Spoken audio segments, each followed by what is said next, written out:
आज का विषय हमारी लाइफ के लिए बहुत ही इम्पोर्टेंट है। आयुर्वेद वर्सेस एलोपैथी, सच और भ्रांतियाँ। जब बात स्वास्थ्य की आती है तो सबसे बड़ा सवाल खड़ा होता है, आयुर्वेद सही है या एलोपैथी? आयुर्वेदिक ट्रीटमेंट अपनाएं या एलोपैथी?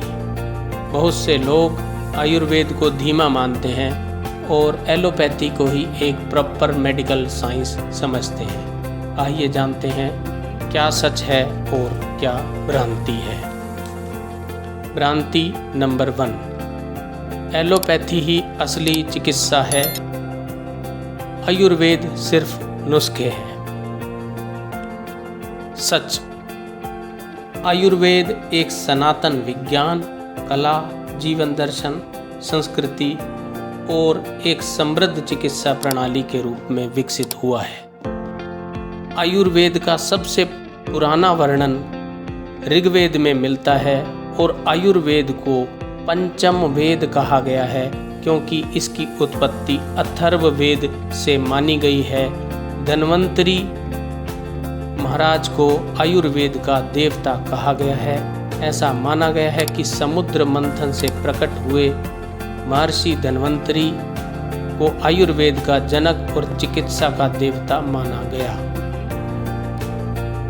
आयुर्वेद वास्तव में नुस्खे नहीं बल्कि हजारों साल पुरानी संस्कृति है और हजारों साल पुराना एक वैज्ञानिक और प्रामाणिक शोध है। भ्रांति नंबर 2, आयुर्वेद बहुत धीमा है और ये असर नहीं करता है। सच, आयुर्वेद बीमारी की जड़ पर काम करता है। आयुर्वेद का असर धीमा नहीं बल्कि गहरा और स्थायी होता है। आयुर्वेद लक्षणों को दबाने की बजाय बीमारी को जड़ से मिटा देता है। कुछ साध्य असाध्य रोगों की चिकित्सा में कई बार अधिक समय भी लग सकता है, लेकिन ये रोग को समूल नष्ट कर देता है। वहीं एलोपैथी तुरंत राहत देता है और प्राण की रक्षा करता है, लेकिन आयुर्वेद रोग को जड़ से मिटाकर शरीर को पुनः संतुलित करता है। यही कारण है कि डायबिटीज, बीपी, मोटापा, तनाव जैसे रोगों में लोग आयुर्वेद की तरफ ही लौट रहे हैं। भ्रांति नंबर 3, एलोपैथी के बिना इलाज संभव नहीं। सच, इमरजेंसी और सर्जरी में एलोपैथी जीवन रक्षक है। कई विशेष बीमारियां हो जाती हैं जहां पर प्राण संकट में पड़ जाते हैं, वहां पर एलोपैथी का जो चिकित्सा विज्ञान है वो प्राणों की रक्षा करता है और हमें एक नया जीवन प्रदान करता है। एलोपैथी के महत्व को और एलोपैथी चिकित्सा विज्ञान को आज किसी भी स्तर पर कम करके नहीं आंका जा सकता है। लेकिन वहीं दूसरी ओर लाइफस्टाइल डिजीज जैसे डायबिटीज, ब्लड प्रेशर, मोटापा, थायराइड और अनेक तरह के रोगों का असली और सही समाधान आयुर्वेद और योग प्राकृतिक चिकित्सा आदि में ही संभव है। भ्रांति नंबर 4, आयुर्वेद में कोई रिसर्च नहीं। सच, आज दुनिया भर में आयुर्वेद और योग पर हजारों इंटरनेशनल रिसर्च पेपर पब्लिश हो चुके हैं। बहुत सारे रिसर्च शोध ग्रंथ भी प्रकाशित हो चुके हैं, रिसर्च बुक्स भी आ चुकी हैं। आयुर्वेद की जो वैज्ञानिकता है उसे अब पूरी दुनिया मान रही है। WHO ने आयुर्वेद और योग को ग्लोबल हेल्थ मॉडल के रूप में शामिल किया है। आज अमेरिका और यूरोप के बड़े बड़े अस्पतालों में भी इंटेग्रेटिव मेडिसिन यानी आयुर्वेद प्लस एलोपैथी का फॉर्मेट अपनाया जा रहा है और इस पर कार्य हो रहा है।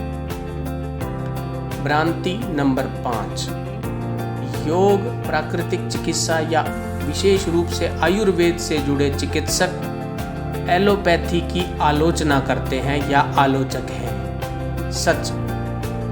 सच ये है कि आयुर्वेद चिकित्सक, प्राकृतिक चिकित्सक या योग चिकित्सक, जितने भी वेलनेस से जुड़े चिकित्सक हैं, ये एलोपैथी चिकित्सा विज्ञान के आलोचक नहीं हैं, बल्कि इनका मानना है कि जो हमारे आयुर्वेद के सिद्धांत हैं और अवधारणाएं हैं वो चिकित्सा की दृष्टि से बहुत ही सरल हैं, बल्कि ये प्रकृति व हमें अपने मूल से व अपनी संस्कृति से भी जोड़ते हैं। इसलिए योग, प्राकृतिक चिकित्सा और आयुर्वेद, ये तीनों पद्धतियाँ पंच महाभूत के सिद्धांत पर आधारित हैं, जहाँ पर जीवन शैली, आहार विहार, आहार संबंधी नियम, त्रिदोष, ऋतुचर्या, आदर्श दिनचर्या और पंचकर्म और औषध विज्ञान और कई तरह की सरल चिकित्सा पद्धतियाँ जैसे कि स्वरस चिकित्सा है, जैसे कि चूर्ण, आसव, अरिष्ट आदि की आयुर्वेद में चिकित्सा पाई जाती है। शोधन कर्म, पंचकर्म आदि इसमें पाए जाते हैं। तो जो ये वेलनेस चिकित्सक हैं ये चाहते हैं कि सब जीवन शैली में सुधार करें, प्रकृति से लोग जुड़े और योग, प्राकृतिक चिकित्सा, आयुर्वेद के माध्यम से स्वस्थ रहें। लेकिन जब भी कभी आवश्यकता पड़े, आपातकाल में या जहाँ कहीं भी आवश्यकता हो, तो हम एलोपैथी को अपनाकर तात्कालिक राहत लेकर, और या जहाँ कहीं भी निदान की आवश्यकता हो, एलोपैथी की आवश्यकता हो, वहाँ पर हम एलोपैथी को अपनाएं। आइए इसका एक निष्कर्ष पर चर्चा करते हैं। एलोपैथी प्राण रक्षक है, तात्कालिक राहत देता है और बहुत से रोगों को और बहुत सारी रोगी की अवस्थाओं में तुरंत लाभ पहुंचाकर जीवन की रक्षा करता है। इसके महत्व को किसी भी तरह से हम कम नहीं कर सकते हैं। लेकिन आयुर्वेद रोगों का स्थायी समाधान देता है, आयुर्वेद हमें रोग मुक्त जीवन देता है। दोनों का संतुलित प्रयोग ही जीवन में हमें अच्छे स्वास्थ्य की ओर ले जा सकता है। बीमारी सिर्फ दवा से नहीं मिटती, जीवन शैली बदलने से मिटती है। आयुर्वेद हमें यही सिखाता है। एलोपैथी जीवन बचाती है, जबकि आयुर्वेद हमारे जीवन को संवारता है। आइए हम अपने जीवन को सरल बनाएं, योग, प्राकृतिक चिकित्सा, आयुर्वेद अपनाएं और सभी पद्धतियों का सम्मान करते हुए विशेष रूप से प्रकृति से जुड़ने का संकल्प लें, योग, प्राकृतिक चिकित्सा और आयुर्वेद के माध्यम से। Thank you very much.